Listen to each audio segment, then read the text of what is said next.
반갑습니다. 1년 만에 만나 뵙게 되네요. 신년에 새해 기도도 하고 또 서로 안부도 묻고 이렇게 해야 되는데 그런 시간이 없었으니까 오늘 이 시간에 새해 인사하시죠. 같이 일어나서 좌우로 보시고 새해에도 건강하시라고 함께 마음을 모아서 인사하겠습니다. 앞장 인사. 건강하세요. 자리에 앉으시고요.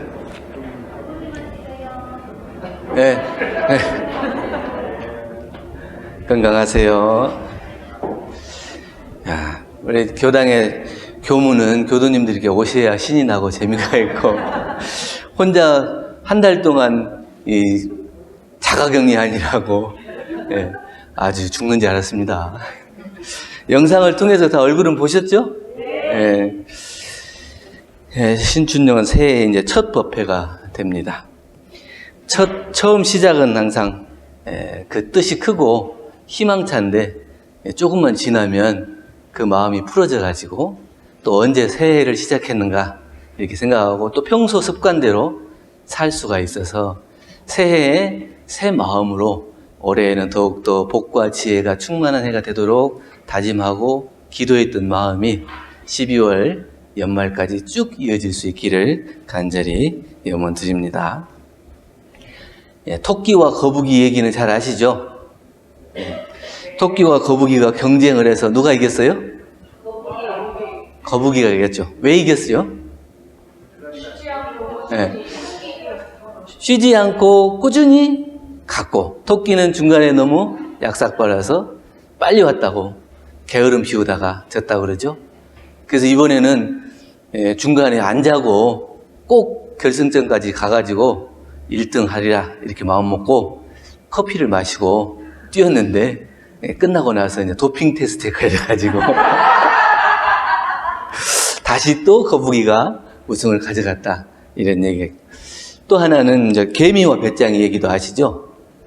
개미는 열심히 일하고 배짱이는 그 나무 그늘에 앉아서 노래나 부르고 이렇게 있었는데 이게 이제 현대판 이 얘기예요. 개미는 일생 동안 일하고 나중에 관절염이 걸려가지고 노년에 괴로워하고 배짱이는 열심히 노래 연습을 했기 때문에 판을 내가지고 노래에 이제 음원을 내가지고 그게 대박이 나가지고 돈을 많이 벌어서 자기를 도와준 개미를 또 도와줬다 이런 얘기가 있거든요. 사람들이 이제 만들어내고 지어내고 또 너무 이렇게 획일적인 이 얘기에 재미가 없으니까 조금 변화를 주고 이러는데 또 근데 과거에 이 거북이와 토끼나 또 개미와 배짱이 이야기가 우리들에게 교훈을 줬다면 또 현대판 이 이야기도 우리에게 교훈을 주는 거예요. 결국에는 어떠한 일을 하더라도 그 목표를 세우고 중간에 포기하지 않고 가되 그건 혼자 가는 게 아니고 서로 더불어서 상생으로 가야 그 일이 누가 꼭 1등을 하고 또 꼴등을 하고 이런 게 아니고 다 같이 그 좋은 길을 갈 수 있는 그러한 마음으로 살아가라는 얘기가 있는데 오늘 저는 그러한 그 얘기들을 중심으로 해가지고 대종사님께서 열애 위의 표준을 정해주신 게 급히 말고 쉬지 말고 이게 열애 위의 표준이거든요. 대종사님께서 법의 등급 6단계를 내놓으시고 누구나 다 열애 위에 오를 수 있도록 열애 위의 표준을 정해주셨는데 그 공부의 중요한 핵심이 급히 말고 쉬지 말고예요. 42장경에 보면 한 제자가 급히 그 도를 이루기 위해서 밤낮을 가리지 않고 공부를 하다가 나중에는 뜻대로 잘 안 되니까 퇴골심이 나서 이제는 집에 돌아갈 생각을 해요. 그러니까 부처님께서 그 제자의 마음을 보시고 그 제자에게 묻습니다. 네가 출가하기 전에 집에서 무엇을 했냐? 근데 가야금을 연주했습니다. 그러면 가야금 줄이 만약에 너무 팽팽하게 조이면 그 소리가 어떻느냐? 잘 나지 않습니다. 그럼 또 줄이 너무 느슨하면 어떠냐? 줄이 너무 느슨해도 소리가 잘 나지 않습니다. 공부라는 게 이제 그와 마찬가지다. 너무 팽팽하거나 너무 느슨해도 공부가 안 되는 거예요. 우리가 공부에 뜻을 두고 그 먼 길이에요. 하루아침에 도를 이룰 수 있는 게 아니고 일생을 통해서 또는 영생을 통해서 닦아야 될 이 공부인데 너무 급한 마음으로 가다가 퇴골심이 나거나 병이 나거나 하면 본래에 목적했던 자기의 소원마저도 꺾여서 중간에 좌절하고 포기하고 말기 때문에 그 공부를 하는 데 있어서는 급히 말고 또 쉬지 말고 이거를 끝까지 갈 수 있는 그 마음, 그것이 더욱 중요하다는 말씀입니다. 대종사님께서는 우리 교법을 여러 의로 표준해 주셨고, 이 급히 말고 쉬지 말고를 다른 말로 이제 전라도 말로는 그럴 때는 부지런 딴딴 이렇게 한다고. 이게 부지런하면서도 빈틈이 없이 공부를 해야 되는데, 그게 이제 우리 정전에 밝혀주신 일상수행의 요법이면서 또 우리 교법 모두가 다 원만 평등하고 또 빈틈이 없이 길을 밝혀주셨기 때문에 그 공부를 놓지 않고 하는 것이 중요하다는 겁니다. 그러면 이 급히 말고 쉬지 말고 공부를 해서 누구나 다 열의가 될 수 있는 공부를 하려면 어떻게 해야 되느냐? 첫째는 여유 있게, 이 급히 말고 쉬지 말라고 하는 말은 여유 있게 하라는 거예요. 앞도 뒤도 보지 말고 고집스럽게 자기가 그 목표를 세우고 강직하게 밀어붙이는 것도 중요한데 너무 그 강직하다 보면 여유가 없어져요. 노자님께서도 큰 돈은 여유가 있어야 된다고요. 사람이 여유가 없으면 다른 것에 안 보이더라고요. 자기가 그걸 이루겠다고 하는 너무 굳은 결심이 있으면 주위 사람들이 안 보여요. 그래서 그 사람이 뜻을 만약에 이룬다 하더라도 주위에서 이미 그 사람을 인정하지 못해요. 우리가 공부를 한다고 하는 것은 나 혼자만 뜻을 이루고 부처를 이루자고 하는 게 아니고 나와 내 주위와 모든 사람들이 함께 부처를 이루고 이 낙원 세상을 이루고자 하는 그 뜻이 있는 것이지, 주위 모든 사람들을 다 버리고 나 혼자만 내 뜻을 이룬다고 해서 내가 행복할 수는 없는 거죠. 그래서 정산종사님께서도 우리 공부할 때 늘 학인들에게 얘기하실 때 혼자 100점 맞지 말고, 혼자 100점 맞으려고 하지 말고 다 같이 80점 맞아라. 그래서 꼭 그 사람이 100점을 포기하고 80점을 맞으라는 얘기가 아니고 모든 사람들이 다 같이 그 뜻을 이룰 수 있도록 도와서 함께 가라는 거예요. 그래서 급히 말고 쉬지 말라는 마음속에 여유 있는 마음이 없으면 그 뜻을 이루기도 어려워요. 너무 급하게 몰아붙이다 보면 주위 사람들이 힘을 못 받아요. 자기 혼자 잘난 척하고 가는 것 같지만 사실은 주위에서 힘을 보태주지 않으면 그 뜻을 이루기가 어렵습니다. 제가 서원관에 처음 들어갔을 때 정말 막 들어갔을 때는 이 꽃 같은 신심, 정말 한 번에 열애까지 간다 이런 생각으로 마음을 몰아붙이고 다른 어떤 것들의 환경에도 신경 쓰지 않고 오직 이 공부, 이 법으로 나아가리라 생각하고, 다른 사람이 무슨 얘기를 하든지 간에 신경 안 쓰고, 또 이제 학생 때니까 한창 클 나이잖아요. 그러니까 저녁 되면은 허기가 져요.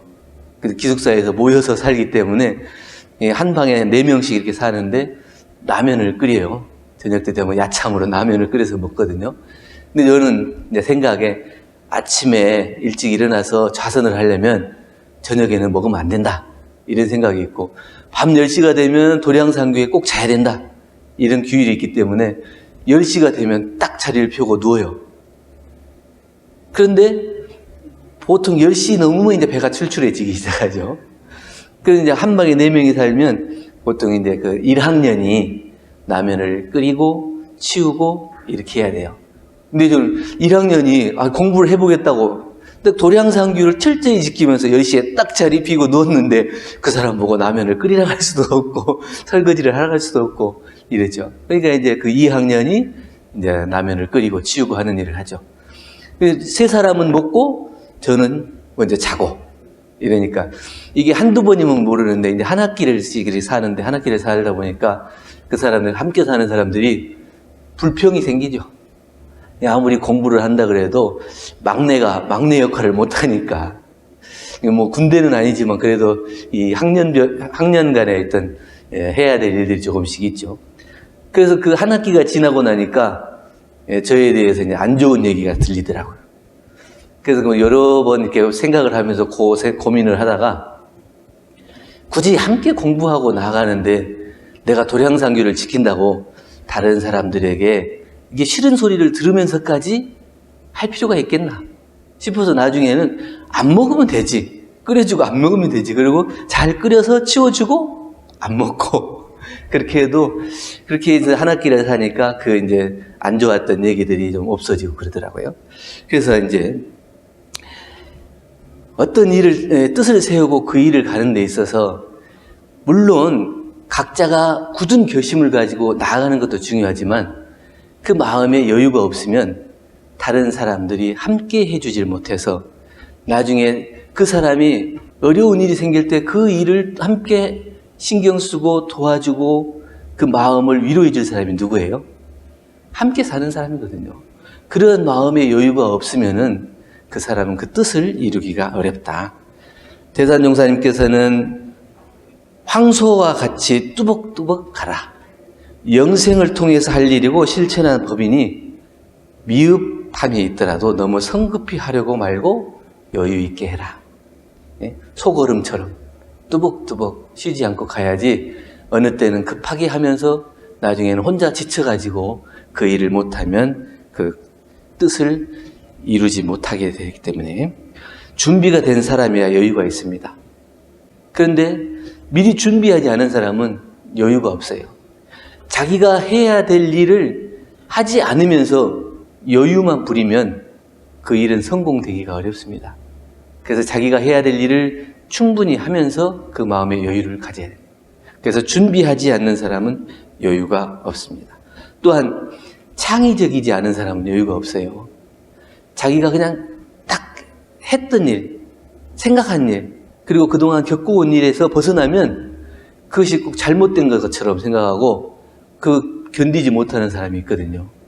그런데 창의적인 사람은 이 사람 말도 들어보고 저 사람 말도 들어보고 또 이렇게도 경험해보고 저렇게도 경험해보면서 그것이 어떠한 취사가 더 원만한 취사가 될 것인지 그걸 여유 있게 생각하는, 판단하는 능력이 생겨야 그 일이 여유가 있습니다.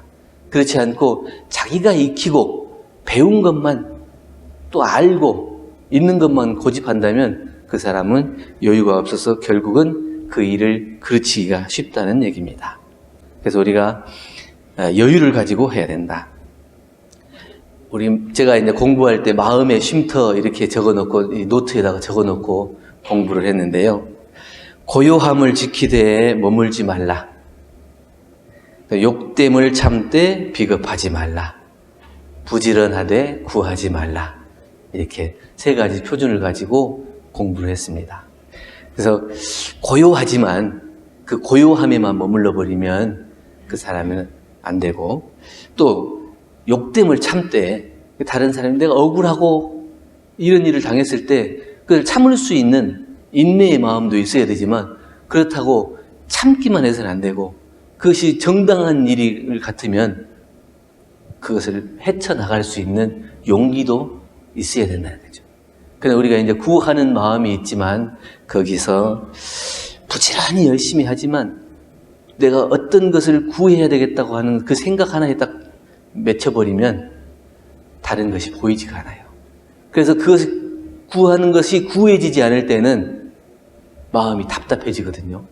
내가 이것을 언제까지 해야 되겠다 하는 생각이 있고 그 시간을 벗어나지 못하면 마음이 점점 답답해지고 그 답답한 마음을 다른 사람에게 쏟아붓게 돼요. 그래서 자기 감정을 다른 사람에게 쏟아부어서 옆 사람을 힘들게 하기 일쑤입니다. 두 번째, 급히 말고 쉬지 말라는 것은 급히 말라는 것보다는 쉬지 말라는 것에 더 유념을 해야 됩니다.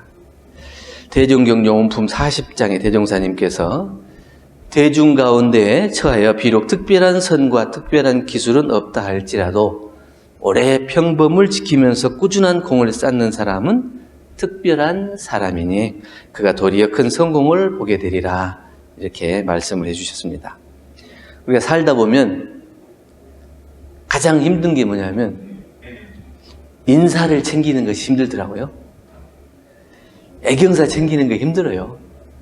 제가 이제 젊었을 때는 나이 먹으면 좀 더 삶에 대해서 여유가 있어지고 좀 더 쉬워지겠지 이렇게 생각했는데 나이를 먹으면서 더 힘들고 어려워지는 게 더 아는 것이 많아지고 더 챙겨야 될 일이 많아지기 때문에 그것이 더 해야 될 일도 많아지는 것 같더라고요. 그런데 그렇게 힘든 인사를 챙기는 일을 볼 때 그 사람의 성품이나 마음이나 이런 것들을 좀 볼 수가 있더라고요. 그 자리에 가면 항상 그 사람이 있는 것을 보면 그 사람은 드러나지 않지만 늘 대중과 함께하는 사람이고 다른 사람의 마음을 알아서 챙기고 그 사람을 위하는 사람이에요. 학교 다닐 때도 보면 많은 어려운 일들이 있는데 꼭 그 자리에 가면 그 사람이 있어요. 그 사람이 옷을 입는 거나 뭐 이런 행동하는 거나 이런 것이 드러나지는 않지만 꼭 그 자리에 있어요. 그런데 반대로 화려하게 옷도 입고 말도 잘하고 또 공부도 잘하는 사람인데 그 자리에 가면 항상 없어요. 그 일이 생길 때마다 다른 이유와 핑계가 생겨서 그 자리를 피하게 되더라고요. 그 본의에 따라서 그랬는지 아니면 일부러 그랬는지는 모르지만 그 자리에 가면 꼭 그 사람이 없어요. 나중에 저는 이제 그 옆에 주위 사람들을 보면서 어떻게 공부해야 될 것인가 많이 이제 보기도 했는데 그 사람이 집안에 이제 큰 일이 생겨서 다른 사람들의 도움을 받아야 될 때가 왔어요. 그랬는데 다른 사람들이 가고는 싶은데 다른 일이 생겨요. 더 중요한 일이 생겨서 그 일을 도와줄 수 없는 처지가 생기더라고요. 근데 그 사람이 평소에 다른 사람 일을 도와주고 챙겼던 사람 같으면 그 일이 생겼을 때 또 그 일에 합할 수 있도록 그런 기회가 생겼을지도 모르겠어요. 근데 저는 이제 제 생각에 그래요. 그 사람이 평소에 다른 사람 일을 등한시하고 잘 보지 않았기 때문에 그 다른 사람들이 도와주려고 하지만 그것이 원과 같이 되지 않고 더 중요한 일이 생겨서 그 사람들이 다 그쪽으로 가고 그 일을 혼자 해결해야 되는 그러한 지경에 이르기도 한다는 것이죠. 남들이 보는 곳에서만 열심히 하면 그 사람은 자기를 위해 사는 사람입니다. 쉬지 않고 하는 공부는 다른 사람이 보거나 보지 않거나 또 다른 사람이 나를 향해서 어떠한 비난과 또 조소가 있다 할지라도 그 일이 정당한 일이라 하면 끝까지 해내는 그러한 쉬지 않는 공부가 중요합니다. 쉬지 않는 공부는 관심과 그것을 이루려 하는 간절한 노력이 있어야 돼요. 그 일에 끝까지 이루겠다고 하는 그 관심을 가지고 어떻게 하면 그 일을 이룰 것인가 거기에 대해서 관심을 가지고 필요한 것들을 다 찾아야 되고 또 그 일이 이루어질 때까지 쉬지 않는 공부를 계속해야 그것을 이룰 수 있지. 내가 원하기는 하지만 그 원하는 것을 이루기 위해서 다른 것들을 신경도 안 쓰고 또 그 일을 이루기 위해서 노력도 하지 않는다면 그 사람은 성공하지 못한 것을 다른 사람이나 진리에게 하소연해서는 안 됩니다. 자기 스스로가 하지 않고 얻지 못하면서 다른 사람이나 진리를 향해서 왜 안 줍니까? 왜 안 됩니까? 이렇게 하소연해서는 안 되고 내가 그것을 이룰 때까지는 대중과 다른 사람과 진리마저도 인정할 정도로 스스로 쉬지 않는 공부로 그것을 이루었을 때 그것 공부는 반드시 이루어질 수 있을 겁니다. 공부인에게 가장 큰 걱정거리가 뭐냐면요. 아무런 걱정이 없는 게 가장 큰 걱정이에요. 걱정이라고 하는 것은 뭐냐면 의문이 없는 거고 의심이 없는 거예요. 이 진리를 알고자 하는 의심이 없는 거고, 또 진리를 생활 속에서 어떻게 실천해야 될 것인가 하는 실행이 없는 거예요.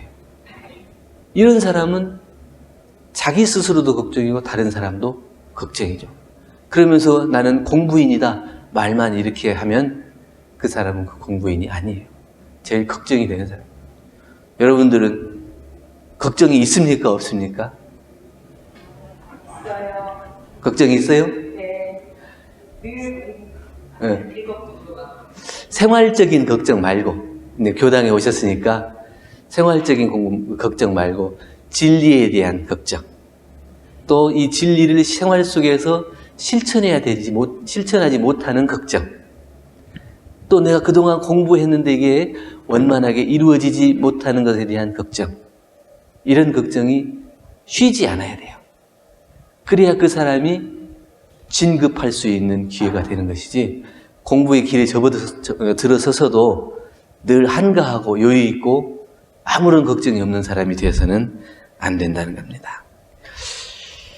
셋째는 급히 말고 쉬지 말라는 것은 지름길을 알려주시는 거예요. 돌아서 가는 길이 아니고 지름길, 빨리 갈 수 있는 길이에요. 급히 말고 쉬지 말라고 하지만 빠른 길을 알려주셨다고 그러시니까 어떤 것이 지름길이냐? 공부는 세상의 계산법과 조금 달라요. 세상에서 계산하는 것은 하나 더하기 하나는 둘이 되고, 둘 더하기 둘은 넷이 되고, 이게 딱 정해져 있잖아요. 그런데 이 공부는 하나 더하기 하나가 꼭 둘이 되는 게 아니에요. 100이 되기도 하고 1000이 되기도 하고. 그걸 아시겠어요? 그래서 우리 인과라고 하는 것은 1 플러스 1은 2가 아니고 100이 되기도 하고 1000이 되기도 하고 그렇습니다. 그런데 이 진리에 대한 계산을 세속에 대한 계산으로 맞춰서 하면 그 계산이 잘 되지 않아요. 그래서 또 학교 다닐 때 얘기를 하나 더 하면, 그 방언들이 모여가지고 통닭을 시키잖아요. 통닭을 시키면 젊어서 한참 배고플 때는 조금이라도 더 먹고 싶은 생각이 있어요. 근데 사람이 4명이니까 한 마리 시키면 그 양이 별로 안 되거든요. 그래서 한 사람은 한두 번 이 닭을 딱 먹어봐요. 그리고는 자기 앞에다가 딱 놔요. 그리고 이제 몇 번 비워먹고 다른 사람이 먹던 건 누가 안 집어갈 거 아니에요. 그러니까 몇 번, 두세 번 먹고 놔요. 그러면 이제 그 한 마리가 이제 다 끝나. 그러면 다른 사람들은 다 먹었다. 그리고 이제 가요. 그러면 그때 나머지 살을 발라먹는 거죠. 이게 이제 그 세속에 대한 계산법입니다. 내가 조금 더 먹고 싶은 욕심 때문에 어떻게 하면 내가 저거를 더 먹을 수 있겠는가. 그런 생각을 하거든요. 근데 그렇게 생각한 사람이 이 도문에서 오래 있을 수 있겠어요? 결코 그렇게 오래 있을 수가 없습니다. 이 도문이라고 하는 것은 이 인과의 법, 이 진리의 법의 계산이라고 하는 것은 세속의 계산과 달라요.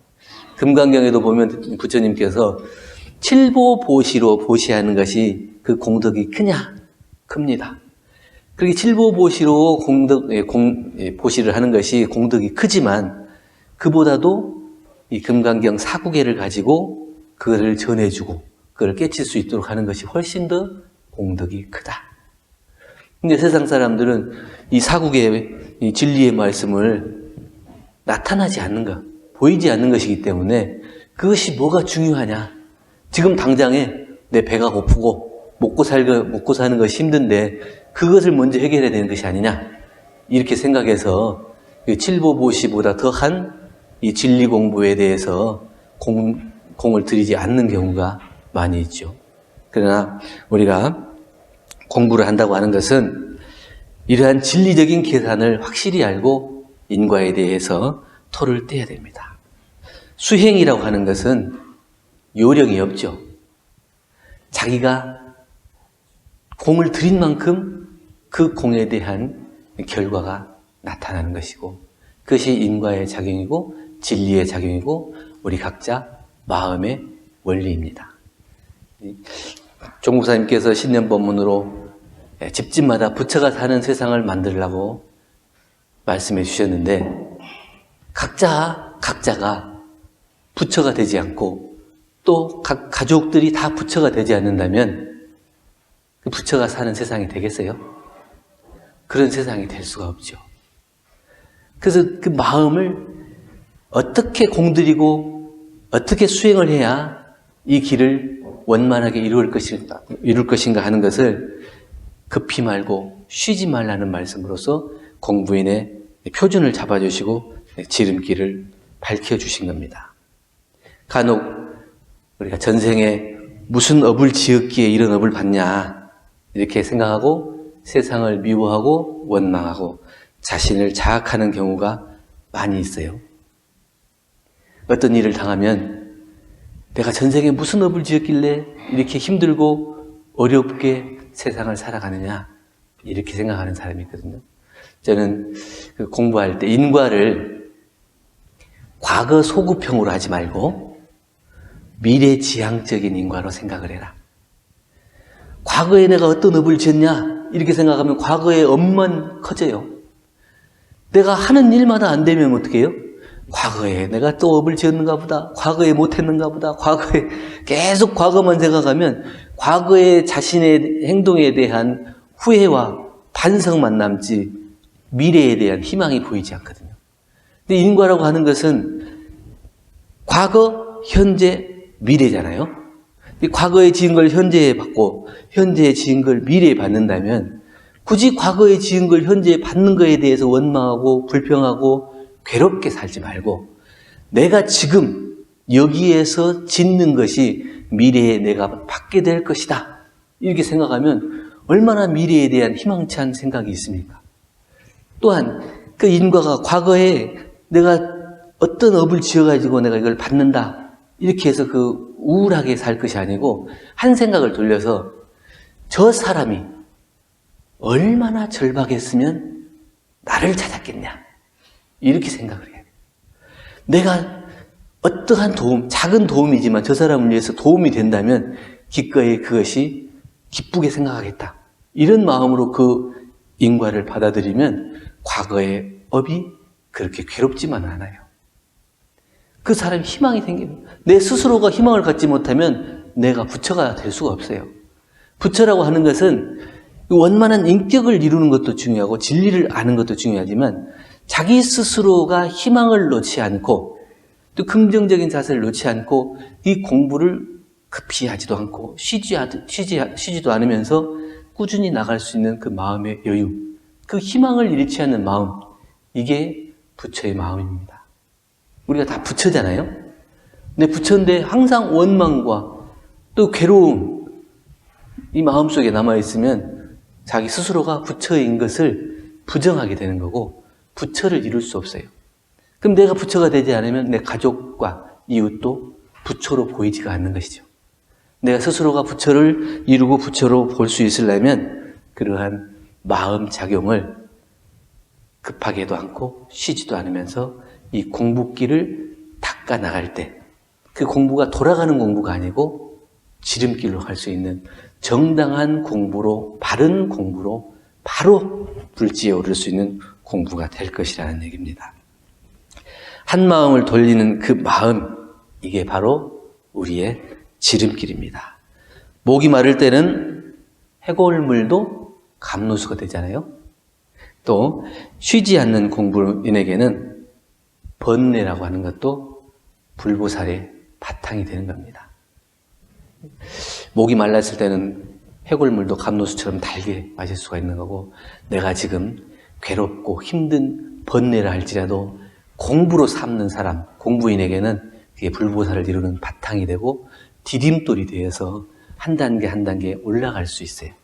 단순히 그걸 원망과 불평과 과거의 업장으로만 생각해서 괴로움을 놓지 못하는 사람은 결코 이 불지에 오를 수가 없다는 말씀입니다. 저는 성가 중에서 180장에 있는 영산의 옛 인연이라는 노래를 좋아합니다. 이 노래 가사가 조개는 달림을 사모하면서 긴 세월 아픔 속에 진주를 낳듯 영겁을 스승님 모시고 살며 고귀한 우리 소원 이루어 가리. 그랬습니다. 진주가 작은 모래 하나를 몸속에 들어와서 그것을 밀어내기 위해서 온갖 그 고통을 감내하면서 참아내는 것처럼 우리는 한 번 대종사님 스승님을 만나서 공부하게 됐기 때문에 열의의 표준인 급히 말고 쉬지 말고 하는 이 공부의 표준에 따라서 열심히 공부하시면 누구나 부처를 이루고 원만한 인격을 이루고 또 복과 지혜가 함께 어울려서 이 생뿐만 아니라 영생을 통해서 큰 행복자가 되고 낙원에서 즐길 수 있는 공부인이 될 것이다. 이런 말씀을 드리고 오늘은 급히 말고 쉬지 말고 표준에 대해서 함께 공부했습니다. 감사합니다.